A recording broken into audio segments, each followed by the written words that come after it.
Donc, mon nom est Margot. Je viens aujourd'hui faire un témoignage par rapport à mon vécu, par rapport à mes expériences au niveau des déités, au niveau de l'hindouisme et comment j'ai pu expérimenter la réalité des divinités. Tout d'abord, je voudrais remercier mon gourou Bhagavan Sri Nityananda Paramashivam qui m'a initiée en 2017. J'ai pu le rencontrer en Inde, à Adi Kailash, où j'ai été initiée au Diksha.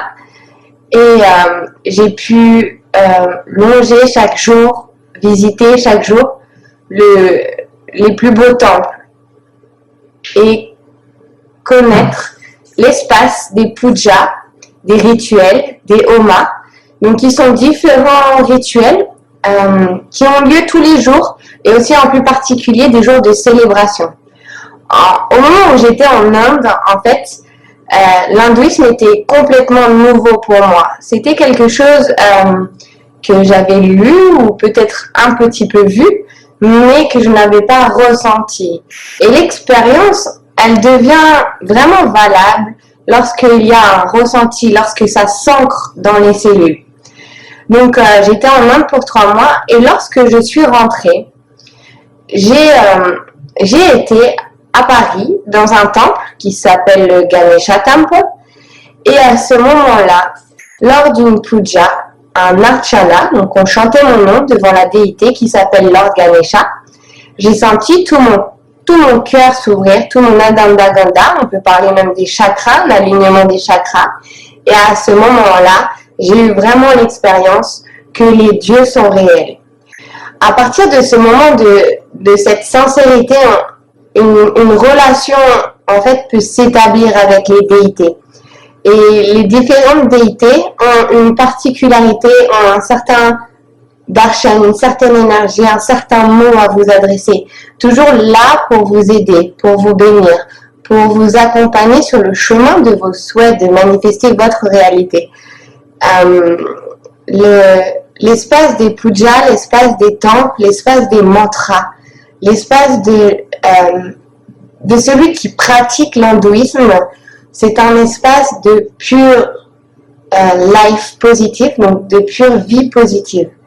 Pourquoi je dis ça? Tout simplement parce que la déité va refléter cette meilleure partie de vous. Elle va mettre en avant vos qualités, elle va détruire vos obstacles, lever vos obstacles. Elle va simplement vous accompagner toujours dans une complétion, une complétude de votre être avec votre être, c'est-à-dire que ça va être agréable de vivre avec vous. Mais en plus, les darshan, ce qu'on appelle une forte énergie, vous recevez une bénédiction de la déité. Ça peut être différentes déités, ça peut être des femmes qu'on appelle Devi, des hommes qu'on appelle Deva, ou ça peut être votre Ishta Devata, donc votre déité principale, celle avec qui vous avez le plus de relations, celle que vous gardez dans votre cœur le plus souvent, celle que vous appelez. Lorsque vous recevez ce darshan, vous ressentez dans toutes vos cellules, émotionnellement, avec votre corps, avec votre mental, tout s'aligne. Et dans ces cas-là, vous pouvez avoir différents états de conscience. Donc tout ceci dans le temple, ça s'est passé pour moi. Ça s'est passé donc comme un magnifique rêve. Cela se passe encore comme un magnifique rêve qui aujourd'hui me font dire avec conviction et avec grand bonheur que les dieux, les déités, les divinités sont réels. L'hindouisme est réel. Ce que mon gourou Bhagavan Sri Nityananda Paramashivam m'a enseigné est réel.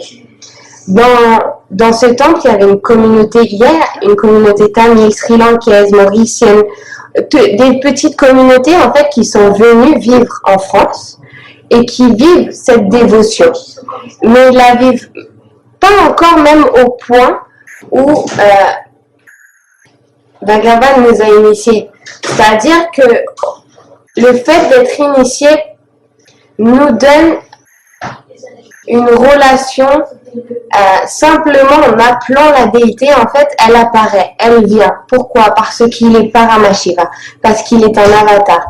Et dans ce cas-là, beaucoup de choses se sont ouvertes à moi qui sont normalement des secrets traditionnels sacrés. Et on reçoit cette connaissance vraiment je suis dans la gratitude parce que ce sont des bénédictions, ce sont des connaissances, ce sont des actions totalement supraconscientes. Qu'est-ce que je pourrais vous témoigner encore? La puissance des mantras.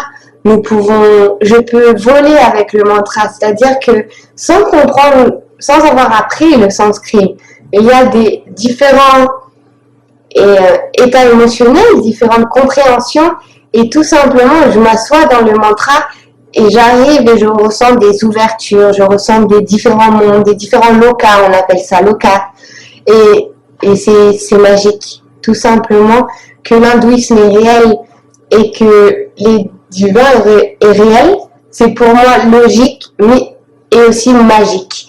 C'est vraiment cette unité entre la logique et le magique, c'est le temple. C'est les pujas, c'est ce homa, ce feu, c'est divin, cette forme, ce non-forme, ce manifesté et ce non-manifesté.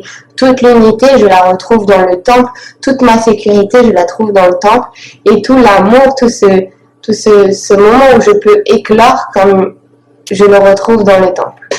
Donc voilà ce que je voulais partager avec vous, c'était vraiment aller dans les temples, les regarder dans leurs yeux, parler avec les déités. 2, si vous pouvez vous faire initier. Et puis 3, allumer une bougie et puis parler avec les déités, parler dans votre intérieur.